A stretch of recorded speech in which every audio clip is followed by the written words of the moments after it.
y equation 1, समीकरण 1 से क्या है भैया? समीकरण 1 7x minus 2y is equal to 1 implies that 7x ये ऋण का है 2y, 2y उधर जाता है, बराबर के उस तरफ जाता है, चिन्ह बदल जाता है।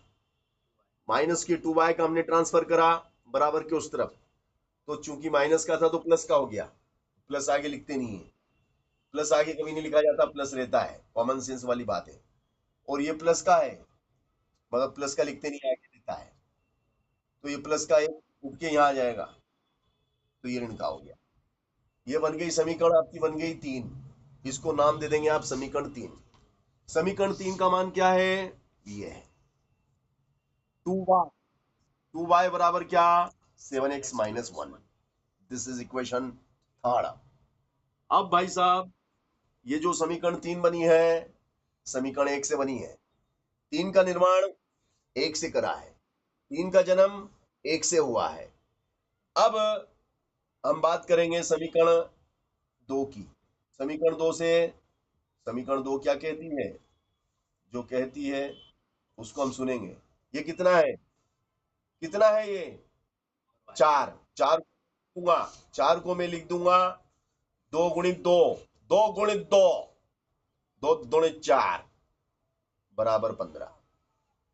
अब हम जादू करूंगा, वो जादू आप देखेंगे कैसे करूंगा।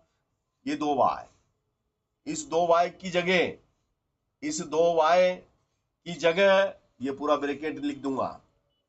ये 2y की जगह पूरा ब्रैकेट आएगा 7x minus 1, 7x minus 1, 7x minus 1 बराबर में क्या है? 15। फिर आगे चलूंगा। अब 2 सती 14, 2 का 1 में गुणा करूंगा, 2 एकम 2, यहां तक आ जाऊंगा। 3x और 14x कितना होता है? अब x x जुड़ जाएगा, तो x x जुड़ जाएगा, जादू हो जाएगा। 3x और 14x होता है 17x। ये ऋण का 2 उधर जाता है, धन का हो जाता है, तो होने दो जो धन का होता है, तो ये हो जाता है आपका 17x। 17x बराबर 17, 15 और 2 17। x का मान निकालना है भाई साहब, don't worry, worry happy. x बराबर ये 17 जो गुणा में है, गुणा वाली चीज बटे में जाती है, गुणा वाली चीज बटे में जाती है, 17 से 17 कट जाती है, 17 एकम 17, 17 से 17 कट जाती है, एक आती है, x बराबर 1 हो जाती है। जब x बराबर 1 हो जाती है मतलब x का मान हम निकाल लेती है। अब हम यहाँ पे समीकरण 3 में x का मान रखती है, तो x का मान समीकरण 3 में रखने पर देखिएगा ध्यान से, 7x, x की जगह हम 1 रखते हैं, बराबर 2y, 7 एकम 7 ऋण 1 बराबर 2y, 7 में से 1 घट जाता, 6 आ जाता, बराबर 2y। 2 गुणा में होता तो गुणा वाला चीज बटे में आता, गुणा वाली चीज बटे में आता, 2 से 6 कट जाता, 2 तिया 6, 2 तिया 6। अब हमको क्या आता? हमको रिजल्ट आ जाता, y बराबर 3 अपना उत्तर आ जाता। y बराबर 3 हमारा है, y बराबर 1 हमारा है। तो इस तरीके से दी गई समीकरण को हमने सहजता से, सरलता से हल करके दिखाया। अब उत्तर की हम जांच करूंगा। हम कैसे जांच करूंगा? वही, हमको भी तो संतुष्टि चाहिए कि हमने इतना मेहनत करा है तो हमें जो फल मिला है वो सही है, हमारे लिए लाभदायक है या हानिकारक है। हम फल का फायदा कैसे लें, खाएं ऐसा नहीं बीमार पड़ जाएं। तो भैया x बराबर क्या है? 1। y बराबर क्या है 3। तो क्या है 7 एकम 7, 3 दूनी 6, तो 7 में से 6 जाती, 1 आती, मतलब लेफ्ट हैंड साइड बराबर राइट हैंड साइड हो जाती। इति सिद्धम, हमारा उत्तर सही है। हम गारंटी के साथ पास हो रहे हैं। चलिएगा, इसके बाद हम अगला सवाल करने जा रहे हैं। देखिएगा अब आप, अगला सवाल आपका है, मैं आपको वो सवाल करा रहा हूं जो कि फरवरी में होने वाली परीक्षा में आ रहा है, वही सवाल आप। हाँ जी,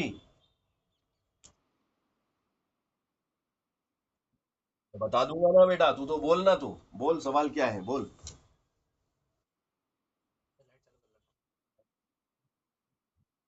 बताइए बेटा, डोंट वरी, डोंट वरी, वारी आप पे।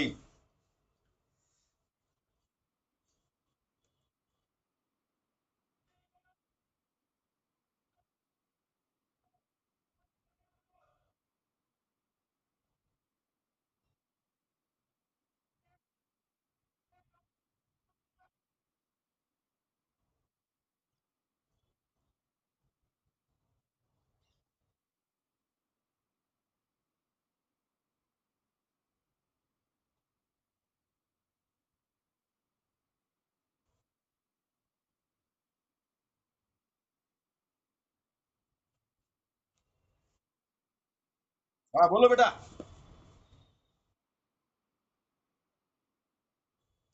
हाँ, यदि 2 मिनट दोस्त, 2 मिनट। यदि किसी एपी का तीसरा व नौवा पद क्रमशः 4 व 8 है, तो इसका कौन सा पद शून्य होगा? वेरी नाइस, बहुत शानदार सवाल पूछा, मुझे बहुत अच्छा लगा, क्योंकि मैं ऐसे सवाल चाहता हूं कि बच्चे मुझसे पूछें। तो देखिएगा, तीसरा पद, पहले तो आप ये देखिएगा कि भैया हमने आपको समांतर श्रेणी बनाना बता रखी है। समांतर श्रेणी का मानक रूप, स्टैंडर्ड फॉर्म, दिस। अब इसमें से पहला, दूसरा और तीसरा, ये तीसरा, ये तीसरा, पहला दूसरा तीसरा, दिस इज तीसरा, किसके बराबर है? 4 के बराबर। मैं नहीं कहता, यहां पे लिखा है यारों। अब नोवा, तो नोवा पद क्या होगा बताओ? पहला, हाँ बोलो।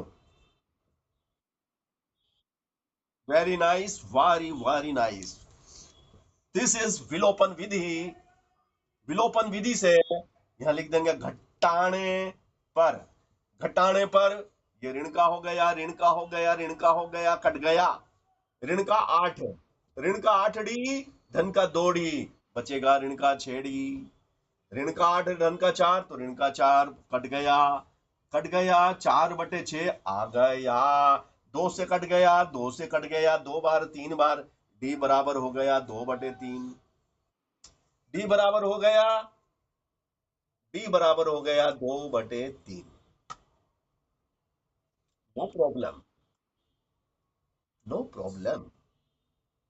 अब भाई साहब, डी का मान 1 में पुट कर दूंगा, तो मैं डी का मान 1 में पुट करता हूं, डी का मान समीकरण 1 में रखने पर, अब समीकरण 1 में मैं जब डी का मान रखता हूं तो एक देखिएगा, ए प्लस 2 और D, D is 2/3, 2/3, this is equal 4, this is equal 4, तो भैया ए प्लस 2 दूनी 4, 4/3 बराबर 4। अब हम क्या देखता हूं कि ए का मान निकालना है, तो इसको उठा के उधर ले जाता हूं, तो ऋण का हो जाता है। अब मैं एलसीएम लेता हूं, जब मैं एलसीएम लेता हूं तो 4×3 = 12, 4×3 = 12 माइनस 4×1 = 4। अब हम क्या देखता हूं, हम देखता हूं कि ए बराबर क्या है, ए बराबर क्या है 8/3, 12 में से 4 गए हो 8 बच गए हो, नीचे 3। इस तरीके से हमने आपके सामने ए भी निकाल लिया और डी भी निकाल लिया, ए भी निकाला डी भी निकाला। अब ये कहता है कि कौन सा पद जीरो है, तो माना कि एनवा पद जीरो है। क्या मान लेंगे दोस्त कि माना कि एनवा पद जीरो है। देखिएगा भैया, माना माना कि एपी का एनवा पद शून्य है, माना कि एपी का एनवा पद शून्य है, therefore t n is equal to a+n-1d। अब टी एन मतलब एनवा, एनवा पद क्या है, बोले जीरो है। ए क्या है 8/3 है, धन एन हमें निकालना है। डी क्या है, डी 2/3 है, 2/3।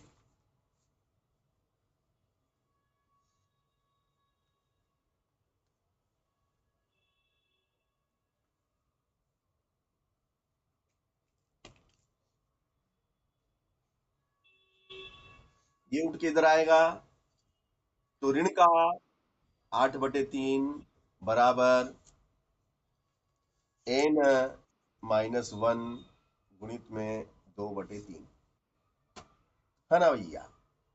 अब ऋण का 8/3, ये गुणा वाली चीज बटे में आ जाती है, 2/3 n-1, n-1। अब भैया ध्यान से देखेंगे आप,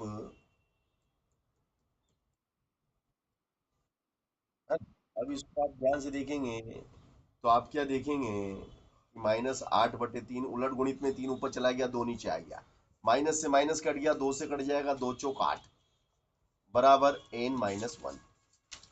अब ये क्या हो गया, ऋण का 4 बराबर n-1, n-1।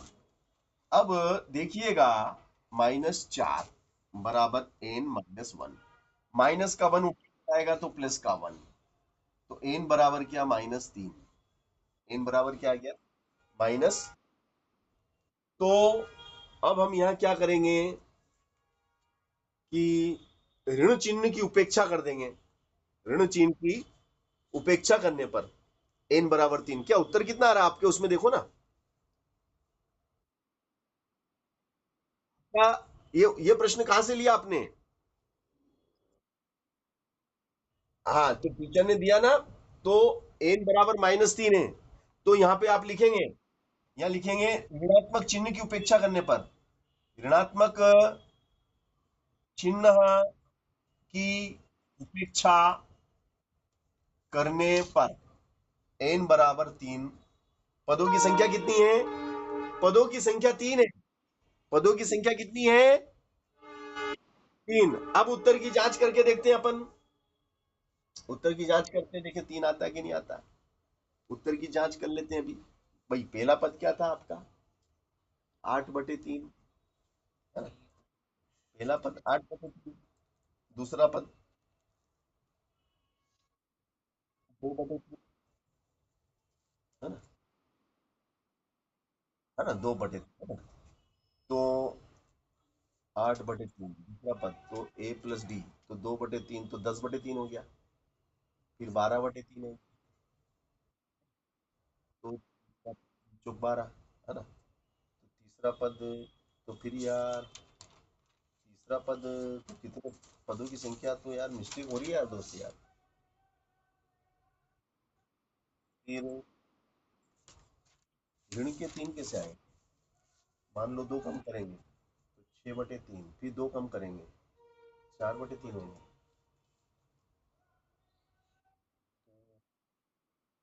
क्या सवाल, 18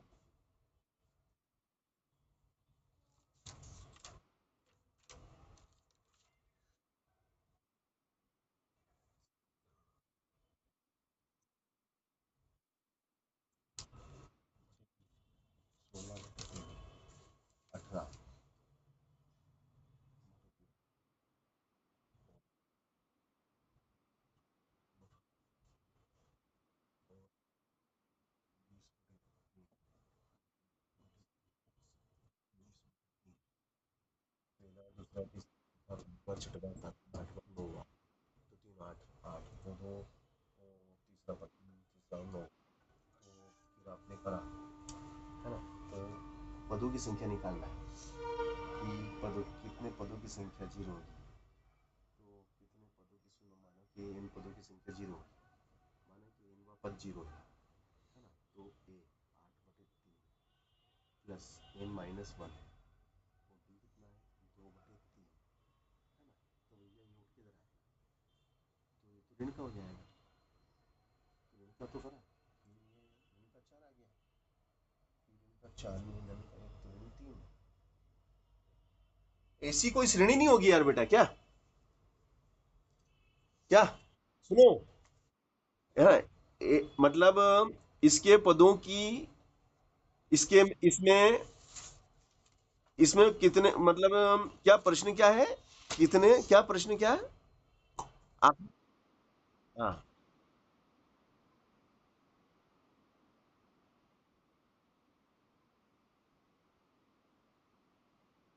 इसका कोई सा भी पद जीरो नहीं होगा।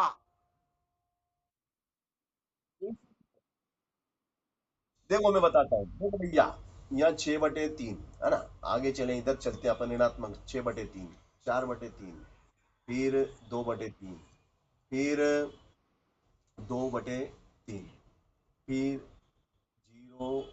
0/3। हाँ, तो कौन सा पद जीरो होगा, तो यहाँ से कौन सा पद, मगर इधर तो है ही नहीं ना यार, इधर थोड़ी होता है, सही बात है, इधर तो है ही नहीं। हाँ भैया देखो, ये मैंने करा ना सवाल, ये उतार लिया आपने,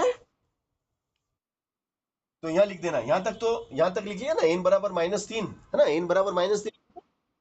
हाँ, तो यहाँ लिख देना, यहाँ लिख देना, पदों की संख्या कभी ऋणात्मक नहीं होती है, पदों की संख्या ऋणात्मक नहीं होती है। इसलिए इसलिए इस इस एपी का इस एपी का सा भी पद, कोई सा भी पद शून्य नहीं होगा, कोई सा भी पद शून्य नहीं होगा, कोई सा भी पद शून्य नहीं होगा, कोई सा भी पद शून्य होगा। अब देखो उत्तर की जांच करते, देखना बेटा, अभी देखना, अब उत्तर की जांच भी करके दिखा रहा हूं मैं आपको। देखो ए कितना था अपना, बताओ, अभी अपन ने ए कितना निकाला, 3, और डी कितना निकाला, 2/3, है ना भैया। तो देखो नीचे नीचे 3 सब में है, इसमें भी 3 है, इसमें भी 3 है ना, तो नीचे 3 कॉमन है, 3 कॉमन हो गया, मतलब इसके नीचे भी 3 है, इसके नीचे भी 3, 3 कॉमन हो गया। तो पहला पद क्या है आपका, 8/3 लिख दिया मैंने, 8/3 दिख रही है आपको, 8/3। अब 8 में ये 2 जोड़ दो, तो 10/3, 3, फिर 10 में 2 जोड़ दो, 12/3। अब तीसरा पद, देखो पहला, दूसरा और तीसरा तो काट दो, 3 चौक 12, 3 चौक, तो उसने लिखा तीसरा पद 4 है, तीसरा पद 4 है, सवाल में लिखा हुआ है। अब ये भी नहीं कट रहा, ये भी नहीं कट रहा, ये भी नहीं कट रहा, ये भी नहीं कट रहा, ये भी नहीं कट रहा, और ये कट रहा, ये कौन सा पद है, देखो 1 2 3 4 5 6 7 8 9, और 9वां पद कितना बता रहा वो, नहीं, तीन तीन, तीनों 8 है 24, 9वां पद 8 है, तो अपनी श्रेणी ये अभिष्ट श्रेणी है, मगर इसमें कोई सा भी ऐसा पद नहीं आएगा कि जीरो हो जाए, ये कभी जीरो नहीं होने वाली है, तो बढ़ते क्रम में ना भैया। अरे भैया 8 के बाद 10 है, 10 के बाद 12, 14, 16, 18 बढ़ने वाली संख्या, जो बढ़ते क्रम में वो कभी वो कभी जीरो हो सकती है क्या? इसमें कभी संभव है जीरो आना भविष्य में? कभी जीरो नहीं आएगा। आज आपके पास 1 रुपया है, कल 2 हो गया, कल 3 हो गया, 4 हो गया, 5 हो गया। ऐसा मतलब आप तो आपके पास धन बढ़ रही है, घट नहीं रहा है। तो ऐसा कभी दिन नहीं आएगा कि आप जीरो हो जाएंगे। तो इसलिए ऐसा कोई सा भी पद नहीं है, ऐसा संभव ही नहीं है इस श्रेणी में कि इसका कोई पद जीरो हो। तो ये मैडम को बता देना, लिख देना, पदों की संख्या ऋणात्मक है, पदों की संख्या ऋणात्मक नहीं होती है, इस एपी का कोई भी पद शून्य नहीं होगा। इस इस एपी का कोई सा भी पद शून्य नहीं होगा। मैं मैडम को बोल देना, बता देना, और नहीं समझ में आया मैडम की तो मेरे से बात करा देना। और क्या क्या दिक्कत है यार? हमें क्या, अपन भी तो यार ऐसी बात थोड़ी यार, थोड़ा बहुत तो अपन भी रखते ही है यार, है कि नहीं? हाँ, बात कराने के यार, इस बहाने क्या है, अपन मैडम से बात करेंगे, मैडम अपन से बात करेंगी, है कि नहीं? तो गणित गणित वाले को नॉलेज बढ़ता है कि? चलो, अब अगला प्रश्न लेते हैं भाई साहब। देखिएगा भाई साहब, बहुत शानदार जानदार प्रश्न है, और परीक्षा की दृष्टि से तो बहुत ज्यादा। परीक्षा की दृष्टि से सवाल मैं आपको कराने जा रहा हूं, बहुत शानदार जानदार सवाल है। एक एक 8 सेंटीमीटर, एक 8 सेंटीमीटर व्यास, व्यास वाले, एक 8 सेंटीमीटर व्यास वाले धातु, धातु के एक बेलन, धातु के एक बेलन को पिघलाकर, धातु के एक बेलन को पिघलाकर,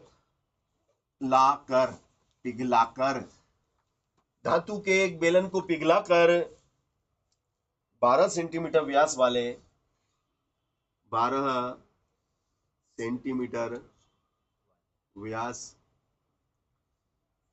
वाले, 12 सेंटीमीटर व्यास वाले कितने गोले, कितने गोले बनाए जा सकते हैं, कितने गोले बनाए जा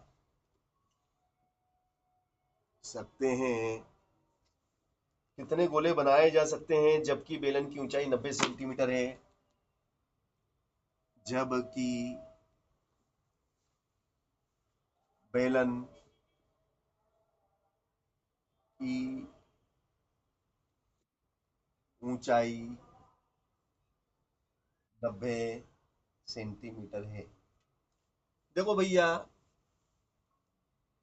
आपके पास बेलन है, और बेलन जो कि धातु मेटल का बना हुआ है, ये आपके पास एक धातु का बेलन है, ये धातु का एक बेलन है आपके पास,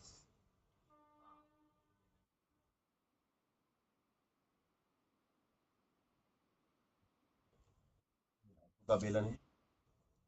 अब भैया, इस धातु के बेलन जिसका व्यास 8 सेंटीमीटर है, ये इसका व्यास कहलाता है, ये व्यास होता है।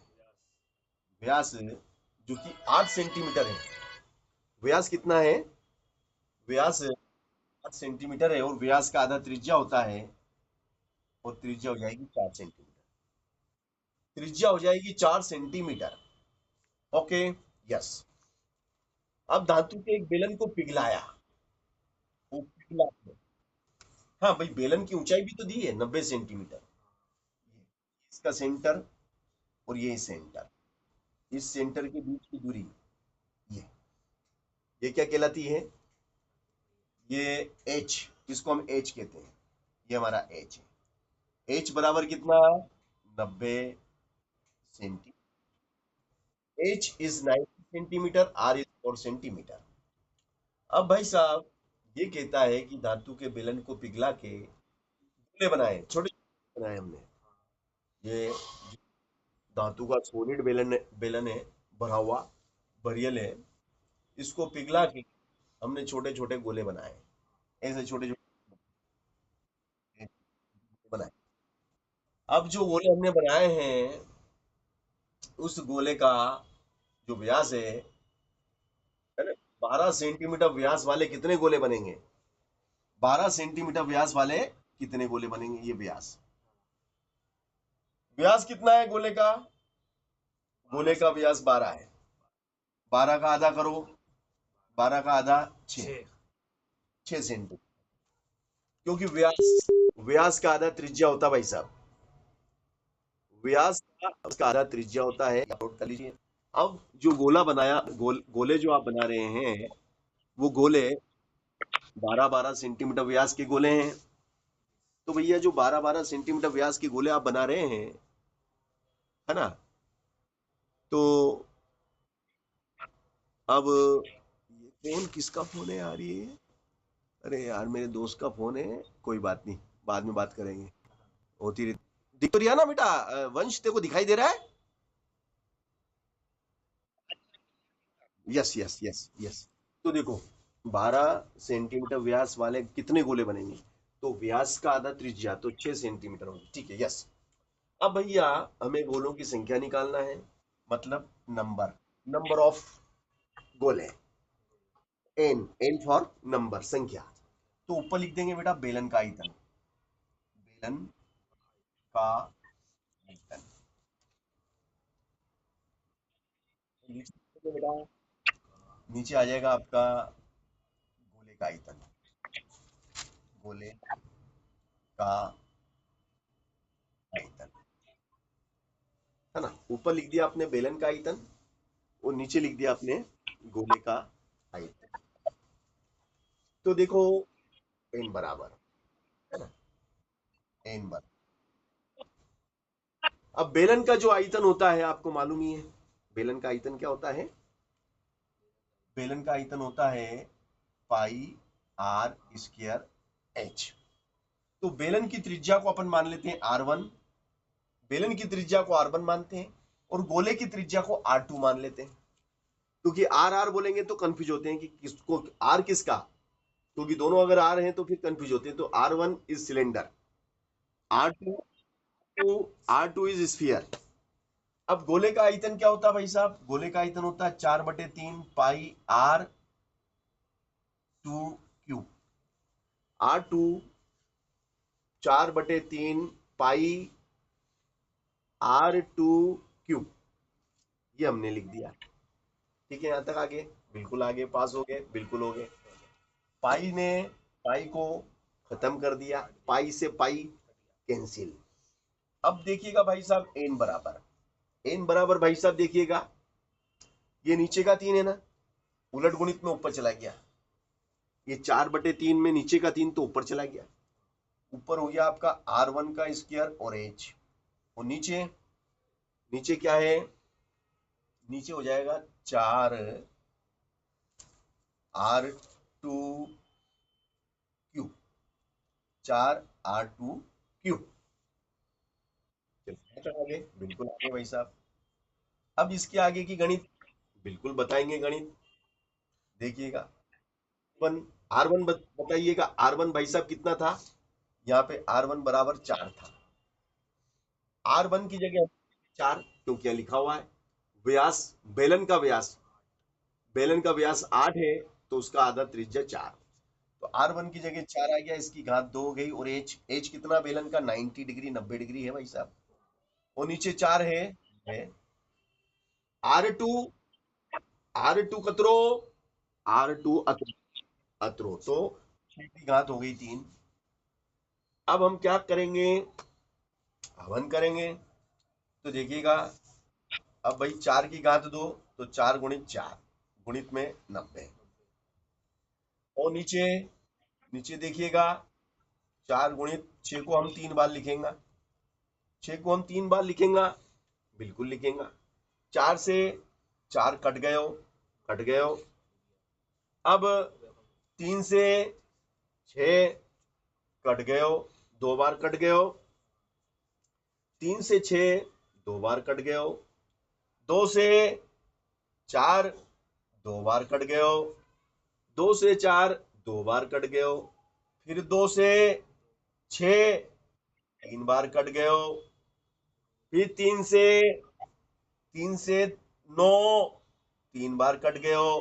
3 3 9, 0 की 0। फिर 6 से 30, 6 पंजे 30 कट गए हो। तो n बराबर कितना आया? 5। n बराबर 5। तो भैया धातु के इस सिलेंडर को भट्टी में डाल के पिघलाया और पिघला के फिर ऐसे गोले बनाए, तो 5 गोले बनेंगे, जो जिनका व्यास 12 सेंटीमीटर व्यास वाले 5 गोले बनेंगे। इस सिलेंडर से 5 गोले बन जाएंगे भाई साहब। तो बहुत शानदार जानदार सवाल आपको मैंने बताया। शानदार शानदार भैया, ये वो शानदार सवाल था जो मैंने आपको बता दिया है। अब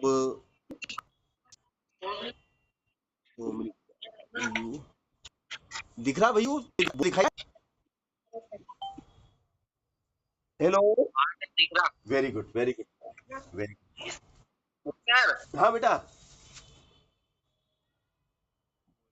बोलो। हाँ यस सर। चलो, अब अगला प्रश्न है भैया आपका, जो कि हम बहुत शानदार प्रश्न आपके लिए बोल रहे हैं। देखिएगा आप, तो बहुत अच्छा प्रश्न था, आया समझ में ना? बहुत ऐसे आते हैं ऐसे प्रश्न परीक्षा में। और कुछ नहीं, सवाल को आपको समझना है और समझ के ना जैसा जैसा बोलता जाओ वैसा वैसा करते जाओ। बीच में अगर मान लो थोड़ा गलत भी हो जाएगा ना, तो टेंशन नहीं लेना, क्योंकि आप स्टेप को फॉलो कर रहे हैं। जो व्यक्ति स्टेप को फॉलो करता है, उसमें गलत अगर थोड़ा बहुत हो भी जाता है ना, तो फिर वो सामने वाला बोलता है बस चलता है यार, ज्यादा ज्यादा आधा एक या आधा नंबर काटेगा मगर दे देगा। क्यों? क्योंकि तुमने स्टेप को फॉलो करा है। तो स्टेप को फॉलो करने वाले के को मतलब नुकसान नहीं होता, फायदा ही होता है। अगला अगला प्रश्न, 6 सेंटीमीटर 6 सेंटीमीटर व्यास, 6 सेंटीमीटर व्यास के 6 सेंटीमीटर व्यास के एक लोहे एक लोहे एक लोहे के गोले को लोहे के गोले को पिघलाकर पिघलाकर 6 सेंटीमीटर व्यास के एक लोहे के गोले को पिघलाकर उससे एक बेलनाकार पिघलाकर उससे एक बेलनाकार एक बेलनाकार तार खींचा गया। बेलनाकार तार खींचा गया। बेलनाकार तार खींचा गया। बेलनाकार तार खींचा गया है। यदि तार का व्यास यदि तार का व्यास यदि तार का व्यास 0.2 सेंटीमीटर है, 0.2 सेंटीमीटर है, तो तार की लंबाई ज्ञात करो। तो तार की लंबाई हमें ज्ञात करना भाई साहब, ठीक है ना? अब इसमें देखो, सवाल उसी टाइप का ही है। उसमें गोलों की संख्या निकालना थी, मगर इसमें तार की लंबाई ज्ञात करना है ना? तो 6 सेंटीमीटर व्यास कि एक लोहे के गोले को पिघलाकर, भैया ये लोहे का सोलिड स्फीयर है ना, ये सोलिड स्फीयर है आपके लोहे का है, ये इसका सेंटर है ना। अब भैया इसका व्यास कितना है, व्यास ये होता है, इसको हम व्यास कहते हैं, व्यास ए बी इसका व्यास है और ओ इसका केंद्र है। तो भाई साहब हमें क्या चाहिए, हमें तो सिर्फ इसका ये चाहिए त्रिज्या। तो व्यास का आधा आर बराबर 3 सेंटीमीटर। अब भैया आर बराबर 3 सेंटीमीटर है। अब एक लोहे के गोले को 3 सेंटीमीटर त्रिज्या के एक लोहे के गोले को पिघलाकर एक बेलनाकार तार खींचा गया।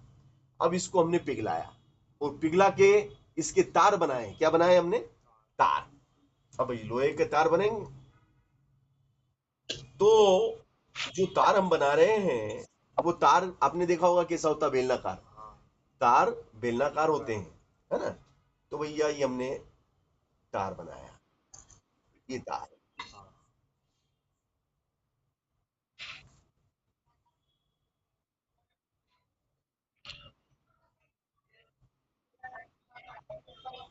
तार बेलनाकार होता है भाई साहब। तो इस तार की लंबाई निकालना भाई साहब, लंबाई इसकी कितनी, लंबाई बोलो या ऊंचाई बोलो। अगर खड़ा कर देंगे तो लंबाई, खड़ा कर दिया तो लंबाई, आड़ा कर दिया तो नहीं, आड़ा कर देंगे तो लंबाई। अगर इसको मैं आड़ा कर देता तार को तो ये लंबाई, आड़ा कर देंगे तो लंबाई, खड़ा कर देंगे तो ऊंचाई। तो लंबाई ऊंचाई बराबर ही होती है भाई साहब, बोलने का फर्क है। आड़ा कर दिया तो लंबाई हो गई, खड़ा कर दिया तो ऊंचाई हो गई। अब भैया ये तार है, बेलनाकार है, तो अब इसका जो ये व्यास है, ये व्यास है, इसका जो सिरे हैं, सिरे कैसे हैं, सिरे वर्ताकार होते हैं। आपने देखा होगा बेलन के सिरे वर्ताकार होते हैं, वृत्त के आकार के होते हैं, है ना। तो भैया जो इसके सिरे हैं वो वर्ताकार है और वृत्त का व्यास कितना है, 0.2, 0.2। तो व्यास का आधा कर देंगे, तो व्यास का आधा, ये इसको R1 मान लो, इसको R2 मान लो भैया, ये R2 हो जाएगा यहाँ पे। R2 इसका कितना, 0.2 का आधा करो, 0.1। भाई 0.2 का आधा कितना होता है, 0.1 होता है ना। आधा कर देंगे, ये 0.2, 2 का भाग लगा दो, 2 एकम 2, तो 0.1 सेंटीमीटर। चलो यहां तक क्लियर, बिल्कुल क्लियर। अब इसका आयतन बराबर इसका आयतन, गोले का आयतन, क्या लिखेंगे बेटा, गोले का आयतन बराबर बेलन का आयतन, बेलनाकार तार का आयतन, ऐसा लिख दो, बेलनाकार तार, बेलनाकार तार का आयतन, बेलनाकार तार का आयतन, बेलनाकार तार का आयतन। अब गोले का आयतन क्या होता है भाई साहब, 4/3 पाई R1 क्यूब, और बेलन का क्या होता है, पाई R2 स्क्वायर H। यहां तक भाई साहब हम खुश हैं, क्योंकि भैया इसका आयतन इसके आयतन के बराबर होगा, इसका वजन इसके वजन के बराबर होगा। देखो भाई साहब, पाई कैंसिल, क्योंकि गुणा में, तो गुणा में है तो बटे में आएगा, तो नीचे बटे में लाके काटो, या तो बटे में लाके काटो या यहीं काट दो, यहीं काट दो। काट दिया, काट दिया, बिल्कुल काट दिया साहब। 4/3 R1 की घात बराबर R2 स्क्वायर H। यहां तक आगे, बिल्कुल आगे। अब क्या करेंगे, देखिएगा, ये आपका 4/3, R1 कितना भाई साहब, R1 आपका 3 है, तो 3 की घात 3 हो गई, 3 की घात 3 बराबर में R2 कितना है, R2 0.1 है, R2 कितना है, 0.1 की घात 2, और H कितना है, भैया H ही तो निकालना है भाई साहब, H ही तो निकालना है। H कहो या L कहो, मैं तो L लिख देता हूं तो अच्छा लगेगा, L लिख दो। तो देखिएगा भाई साहब, ये आपका 3 3 बार लिख दो, 4/3 3 को 3 बार लिखो, 1 बार, 2 बार, 3 बार। इसको भी 2 बार लिख लो, 0.1 गुणित 0.1 गुणित एल। एल। अब हम क्या देखते हैं कि 3 से 3 कट गया। अब हम गुणा कर लेंगे, 4 का पारा 3 बार बोलेंगे, 4 तिया 12 और 12 तिया 36, 4 तिया 12 और 12 तिया 36, 4 तिया 12 और 12 तिया 36, 4 तिया 12, 12 तिया 36 बराबर 0.1 गुणित 0.1 गुणित एल। एल आ गया। हमको काई निकालनो तो, हमको तो एल ही निकालनो तो भाई साहब, तो एल निकालनो तो एल आ गया। ये गुणा वाली चीज बटे में आ गया, 0.1 0.1, दशमलव हट गया, ऊपर 1 0 चला गया, दशमलव हट गया, ऊपर 1 0 चला गया। तो नीचे तो 1 में 1 का गुणा करेंगे तो क्या आएगा, 1 ही आएगा। तो एल बराबर 3600 बटे 1 एकम 1, नीचे तो 1 रहता, लिखो या मत लिखो, तो 3600 सेंटीमीटर है। 3600 क्या है, सेंटीमीटर। और 3600 सेंटीमीटर लंबा तार बनेगा। जब इस धातु के ठोस गोले को पिघला के लोहे के तार बनाएंगे तो 3600 सेंटीमीटर लंबो तार बनेगा। अब आप पूछा होगा कि सर सेंटीमीटर समझ में नहीं आ रहा, सर मीटर में बताओ। मीटर में समझ में आवे जल्दी, तो इनमें 100 को भाग लगा दो, 100 को भाग लगा दो तो ये मीटर बन गए हो। तो 0 से 0 कट गए हो, 0 से 0 कट गए हो, तो 36 मीटर लंबा तार बनेगा भाई साहब। इस धातु के गोले को पिघला के 36 मीटर लंबा लोहे का तार खींचा जा सकता है, बनाया जा सकता है। तो ये वाली बात है। बहुत अच्छा प्रश्न। तो भैया क्या नाम है आपका, वंश बेटा। तो सुबह भी मेरे को ऐसे फोन कर देता तो सुबह भी अपन ऑनलाइन पढ़ लेते, तूने सुबह क्लास अटेंड ही नहीं करी। क्या था? तो ग्राउंड से कितनी बजे आया? आया था तो 9 बजे कॉलिंग कर देता। सर, वो बंद कर दिया, नहीं लगाया। चलो बात, तो कल थोड़ा ग्राउंड से थोड़ा जल्दी आ जाना कभी जाए तो। हाँ सर। मान लो तू ग्राउंड जाए तो थोड़ा जल्दी 10 मिनट पहले आ जाके यार, है कि नहीं। हाँ सर। तो मेरे को कॉलिंग कर दे, तो उसमें देखो घर में आराम से रजाई में ओढ़ के पढ़ाई कर, कहीं दिक्कत थोड़ी यार। वैज्ञानिक युग है, वैज्ञानिक युग। तो सुबह कौन कौन से सवाल पूछना है मेरे से वो नोट कर लेना। सर, वो आपने सवाल पूछे, ये सवाल पूछो मेरे से। तो ये सवाल दिए कर लिए कि नहीं करे? सवाल नहीं तो कर लिए। तो फिर कौन से वाले अरे वो आपने दिए थे ना कर लिए आगे समझ में। सर, और ये प्रश्न उत्तर दिए थे, सुन लो। हाँ तो प्रश्न बोल, पहला प्रश्न कौन सा था? एक प्रश्न दो बार दिया। हाँ सुनाइए, आप शानदार तरीके से बोलो। सर, जो पहला प्रश्न है, वो पोषण तत्व का परिवहन, हम्म। और दूसरा शरीर की सुरक्षा और अपशिष्ट पदार्थ का निष्कासन। हम्म।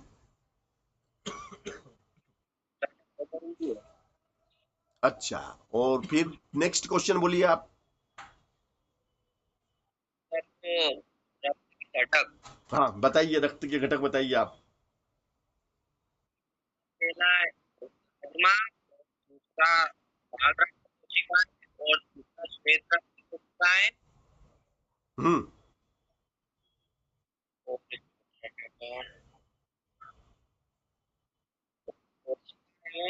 Plasma. Very good, very good, very nice. Next. कार्य, यकृत के कार्य बताइए आप। यह शरीर का एक महत्वपूर्ण अंग है जो पाचन, अपचय, बीज कारक का 210 कार्य होता है। हाँ, क्या सही है? थोड़ा यार तुम, मेरे को नहीं जम रहा है, मेरे को उत्तर नहीं जम रहा है, क्योंकि लीवर का कार्य तो महत्वपूर्ण होता है शरीर में। हाँ पित्त सर। पित्त रस बनाता है लीवर। तो आप लीवर का सही साठ उत्तर याद कीजिए। और मैंने चित्र बनाने को दिए थे, सब कर लिए, बना लिए? और सर बना लिए। दिखाओ मुझे, कॉपी दिखाओ, कॉपी दिखाइए आपकी। ठीक है। मैं ऑनलाइन कॉपी चेक करूंगा।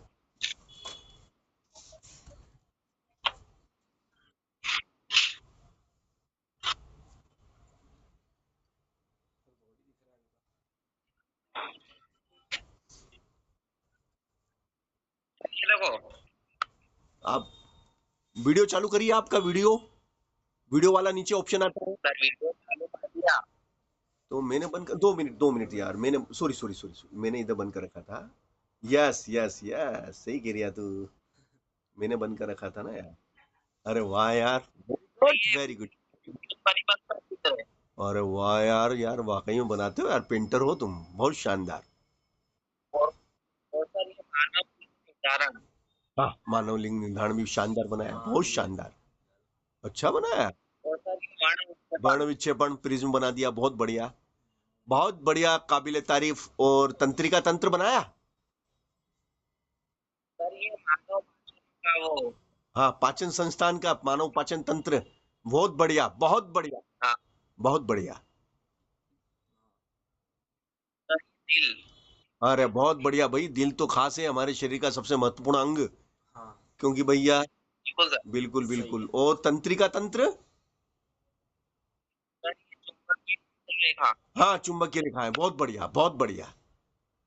ये परीक्षा में आया सर था ये क्या? वाला नेटवर्क का चित्र। हाँ, अरे वाह यार, very good very good very good. और सर ये वो मानव नेत्र। मानव नेत्र, वेरी गुड। बस तो फिर क्या है, ये इनके चित्र बनाने से नंबर मिल और गया, सर ये प्रकाश का परिवर्तन। प्रकाश का परावर्तन हो गया। सर हाँ,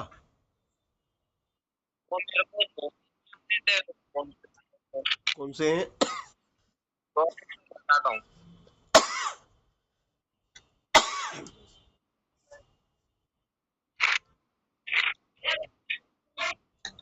अभी।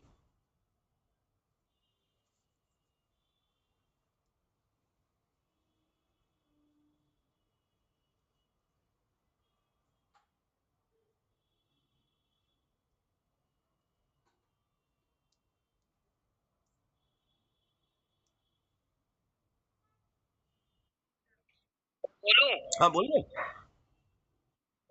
सर ये प्रकाश का अपवर्तन वाला चित्र नहीं आएगा मेरे को। अच्छा, बता दूंगा, बिल्कुल बता दूंगा, और बता। और निकट दृष्टि और दूर दृष्टि वाला। बिल्कुल, ये भी बता दूंगा, बिल्कुल आपको इनके तीनों के चित्र में बना के व्यवस्थित बताता हूँ आपको, बहुत बढ़िया, कोई दिक्कत नहीं। चित्र। ये भी हम बता देंगे, हम बता देंगे, सब बता देंगे। अमीबा द्विखंडन बता दूंगा, दूरदृष्टि निकट दृष्टि दोष बता दूंगा, और अपवर्तन, ये चारों के चित्र मेरे पास बने हुए हैं। विद्युत मोटर। और विद्युत मोटर, बिल्कुल आपको विद्युत मोटर का चित्र भी दिया जाएगा। डोंट वरी और वेरी हैप्पी, बिल्कुल आपके पास पहुंचाया जाएगा, कोई दिक्कत नहीं, कोई दिक्कत नहीं। मैं आपको ये चारों मैं आपको दे देता हूँ। और होमवर्क, होमवर्क भी मैं आपके पास पहुंचा यस रहा सर। हूँ। मैं होमवर्क का भी फोटो खींच के पहुंचा रहा हूँ आपको। जो होमवर्क है, वो मैं आपका होमवर्क चेक करूंगा सुबह, और ये चारों चीजें भी मैं सुबह चेक करूंगा।